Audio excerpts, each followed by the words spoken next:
ശ്രീലേഖയ്ക്കിട്ട് പണി കൊടുക്കുമെന്ന് പറഞ്ഞ് എംഎൽഎയുടെ ഓഫീസിൽ അതിക്രമിച്ചു കയറി എന്ന് പറഞ്ഞ് ഒരു പരാതി പോലീസ് അന്വേഷണം ആരംഭിച്ചത്. ഓലപ്പാമ്പിനെ കണ്ട് പേടിച്ചില്ല എന്ന് മാത്രമല്ല, ശ്രീലേഖ മറ്റൊരു സർജിക്കൽ സ്ട്രൈക്ക് കൂടി നടത്തി. എംഎൽഎയുടെ ഓഫീസിൽ എംഎൽഎയുടെ ബോർഡിന് തൊട്ടുമുകളിൽ കൗൺസിലർ ശ്രീലേഖ ബോർഡ് സ്ഥാപിച്ചു. CPM വൃത്തങ്ങളെ ഞെട്ടിച്ചു കളഞ്ഞു. എംഎൽഎയുടെ ഓഫീസിലൂടെ കയറി വേണം ശ്രീലേഖയ്ക്ക് അവരുടെ മുറിയിലേക്ക് പോവാൻ. നാട്ടുകാർ ശ്രീലേഖയെ കാണാൻ വരുമ്പോൾ എവിടെയാണ് ശ്രീലേഖയുടെ ഓഫീസ് എന്നറിയില്ല. അകത്ത് എംഎൽഎയുടെ മുറിക്ക് തൊട്ടപ്പുറത്ത് ശ്രീലേഖയ്ക്ക് അനുവദിച്ചിരിക്കുന്ന കക്കൂസ് മുറിയിൽ ചെറിയ ബോർഡുണ്ട്. ആ ബോർഡ് കൊണ്ട് കാര്യമില്ല, ആളുകൾക്ക് അറിയാൻ പറ്റില്ല. അതുകൊണ്ട് പ്രവേശന കവാടത്തിൽ എംഎൽഎയുടെ ബോർഡിനൊപ്പം ബോർഡ് വെക്കാൻ തീരുമാനിച്ചു. പക്ഷെ ബോർഡ് മുകളിൽ തന്നെ വെച്ച് പണി കൊടുക്കാനാണ് ശ്രീലേഖ തീരുമാനിച്ചത്. അതിക്രമിച്ച് കടന്നു കയറി എന്ന് പറഞ്ഞ് കേസെടുത്ത് ശ്രീലേഖയ്ക്ക് പണി കൊടുക്കാൻ CPM ശ്രമിച്ചപ്പോഴാണ് അതിക്രമിച്ച് കടന്നു കയറിയതല്ല, അർഹതപ്പെട്ട ഇടത്താണ് താനിരിക്കുന്നത് എന്ന് സ്ഥാപിക്കുന്ന ബോർഡ് സ്ഥാപിച്ചത്. അപ്പോൾ തന്നെ ബോർഡ് വലിച്ചു പറിച്ച് എറിയുന്നതാണ് CPMന്റെ രീതി. CPM അങ്ങനെയാണ് ഇതിനു മുമ്പ് ചെയ്തിട്ടുള്ളത്. എന്നാൽ ശ്രീലേഖയുടെ കാര്യത്തിൽ അല്പം പേടി പ്രശാന്തിനും സഖാക്കൾക്കും തട്ടിയിട്ടുണ്ട്.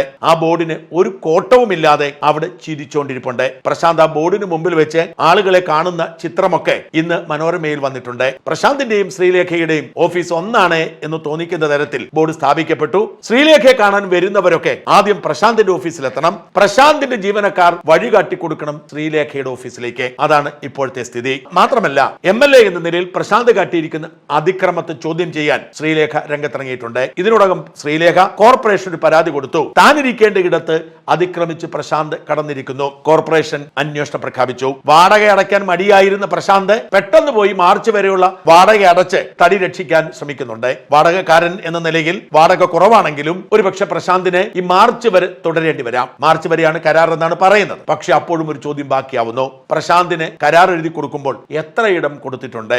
ശ്രീലേഖ പറയുന്നു കേവലം 100 സ്ക്വയർ ഫീറ്റ്. ബാക്കി ഏതാണ്ട് 250 സ്ക്വയർ ഫീറ്റ് അതിക്രമിച്ച് കയറി പിടിച്ചെടുത്തതാണ്. അത് ഒഴിഞ്ഞു കൊടുക്കേണ്ടി വരും. കോർപ്പറേഷൻ അളക്കാനിറങ്ങിയാൽ പ്രശാന്തിന്റെ മുറിയുടെ വലുപ്പവും കുറയും. ആ കുറഞ്ഞ വലുപ്പത്തിൽ പ്രശാന്തിന് ഇരിക്കാൻ സൗകര്യമില്ലെങ്കിൽ തിരിച്ച് MLA ക്വാർട്ടേഴ്സിലെ ഓഫീസിലേക്ക് പോവേണ്ടി വരും.